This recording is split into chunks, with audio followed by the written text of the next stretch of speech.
So far, when'd you get here? About an hour and a half ago. I have not walked the convention floor yet. No, I don't know if I'll get a chance to. I'm jumping around just here for the day and talking to lovely people like you, and then getting on a plane and going home. So Wow. I don't know if I'll get to go out on the floor. But You should try. You should for try now, to pick right? up some swag at least. Sure. A couple of things. have well, you got any swag yet? Not yet. I haven't had really the chance either. Just take something from here. I know, that's what I'm saying. There's a lot of knickknacks. Sure. I like don't that know. thing. Yeah. What is that? Oh, I think it's a the blimp. Mm-hmm. Blimp statue. Sure. What Well, you need, right? Yeah, well, For I'm your glad you're bathroom? here because, what was it, 2 years ago? You were enjoying a nice massage, I think. Oh, that's right. I forgot about that. I can't remember. Oh, I was going to do something very fancy. I was going to I think- shoot a magazine or something like that. Oh, I was okay. yeah, it was Yeah. very fancy. I was going up to Montauk to do a photo shoot, and I couldn't be at Comic-Con. Yeah. So I had a massage and recorded a video instead. I totally forgotten about that. Well, now you're here in the flesh. With Boone, Mark Boone Jr., big, hairy Mark Boone Jr. massaging me, right, in a bathrobe. Yeah. Yeah, that's probably why I forgot about that. Just suppress that memory. Well, okay, King Arthur. It's a very different take. Can you talk a little bit about Guy Ritchie's version of King Arthur?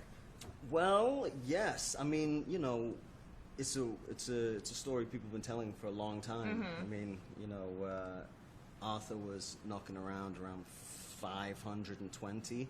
See, I do my homework. And so we've been telling the story a long time, you know. So obviously, if you're going to retell a story like this, you got to reinvent it and make it fresh and sexy and for a new generation. And you know, Guy's one of the most exciting, fresh, contemporary filmmakers we got out there. So he seemed like the perfect choice to come and reinvent this. So yeah, we have right from the get-go, you know, like there's always sort of a tendency to make, you know, like period drama sort of very noble and feel sort of a little bit contained and, you know, of the period. And Guy said, let's forget all of that. Let's just make this sort of like a contemporary, relatable guy. So we find him running the streets of Londinium in the beginning and having a lovely time. You know, he sort of has come from poverty. He's created a little world for himself, and he's the king of that little world, and he's very happy there. So then when this new proposition gets presented of having to be the king of England, he doesn't really want it, you know. He's like, I'm fine as I am. Right. But of course, it's not that simple. It's your mission. He's got to rise to his destiny. Who are your nemeses? The nemesis? The nemeses. Are there multiple? No. Well, yeah, I mean, there are, but there's one grand nemesis. Played by...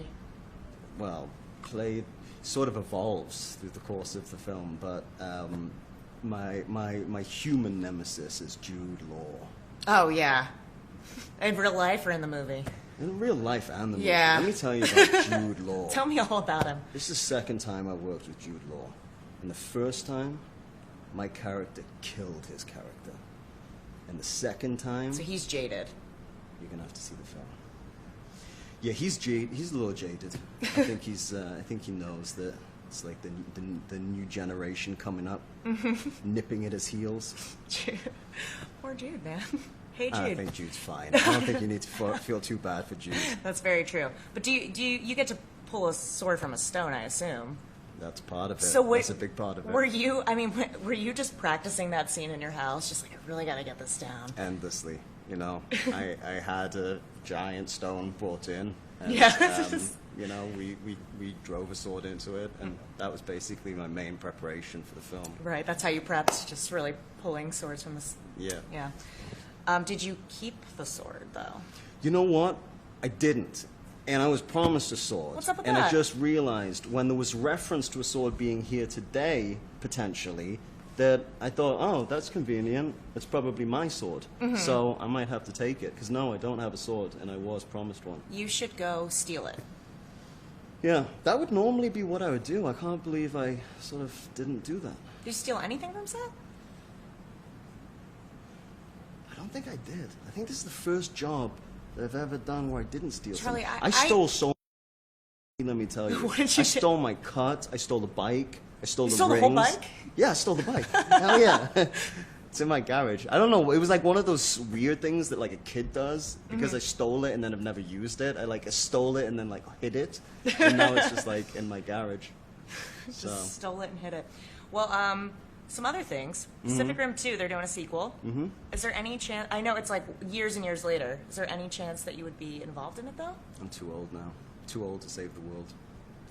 Well, yeah, because you would be. Yeah, I guess so. No, not at all. I'm still very young. And No, not you in vital real and life. handsome. I mean in the movie. The character. Well, I'm the same age in real life as the character is in the movie. No, I because played him. in the second movie, it's like years and years later because it's John Boyega. He's the son. Yeah, I don't know.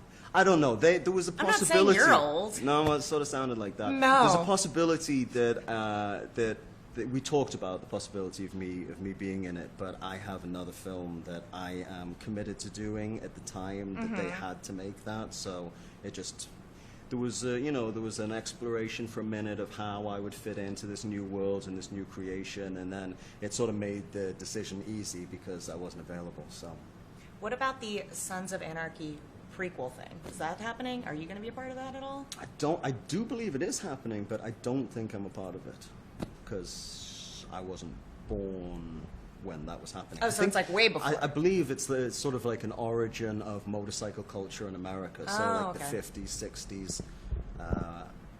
Yeah, so that's what I believe. But again, I'm just really making it up because I don't know any facts At all. at all. Well, I want to make the first King Arthur action figure. Are you down? All right, are we gonna actually do that right now We're going to do it right now. with some clay or something? No. Well, it's a photo booth, but I didn't mean to oversell it, but it's pretty Yeah, cool. you oversold it a little I'm bit. sorry. Look, it's our photo booth. Puts the cellophane over you. Okay. You look like a real action So are we figure. gonna do it together, or am I doing it by myself? I mean, if you want me to be in it, I want you but to be in okay. it. Come on. So what do we do? Do we have a sword, or even a pencil? We have to do a pose, like at least, like be like trapped in here. You can look. You can pull the sword. Okay. Can I like help you pull Yeah. the sword? We can be doing it together. All right, It ready? look like it's really tough. Yeah. Really tough. Oh. 3, 2, 1. Oh, I think I moved at the last minute. Oh no, that's good. Oh yeah, Perfect. rocked it out. Beautiful. Thank you for stopping by. My pleasure. That's it actually prints out if you want to keep it, frame it, Oh, put yeah. it on your Yeah. mantle. Posterity, absolutely. Figured it goes right on your fridge. Yeah. Sure. I put it next to all my awards Yes. when I win one. You're like, oh, here's all my awards, my photo with Ashley. Of course. It's pretty styling. I actually really like that. There you go. Are you gonna keep one too? Yes. All right. High five. Thank Is you so Are we much. done here? Yeah, I mean.